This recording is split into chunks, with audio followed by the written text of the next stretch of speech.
70 लाखांच्या बिलासाठी 1.5 लाखांची लाच।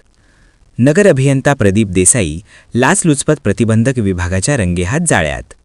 हुपरी नगर परिषद अंतर्गत करण्यात आलेल्या रस्ते कामाच्या सुमारे 70 लाख रुपयांच्या बिलाला मंजुरी देण्यासाठी 1.5 लाख रुपयांच्या लाचेची मागणी करणाऱ्या नगर अभियंता प्रदीप पांडुरंग देसाई वय 32 मूळगाव मिंटचे तालुका भुदरगड याला लाचलुचपत प्रतिबंधक विभागाने सापळा रचून रंगेहात अटक केली। ही कारवाई सोमवारी मुरगुड बस स्थानक परिसरात करण्यात आली। देसाई हा हुपरी नगर परिषदेचा तत्कालीन नगर अभियंता असून सध्या तो मुरगुड नगर परिषदेत कार्यरत आहे।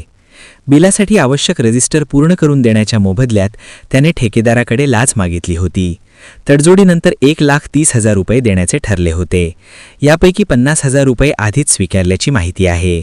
उर्वरित 40,000 रुपये स्वीकारताना एसीबीच्या पथकाने त्याला रंगेहात पकडले। त्याच्याकडून लाचेची रक्कम व मोबाईल जप्त करण्यात आला असून पुढील तपास सुरू आहे। चॅनलला सबस्क्राइब करा आणि परिसरातील ताज्या घडामोडी सर्वात आधी बघण्यासाठी बेल आयकॉन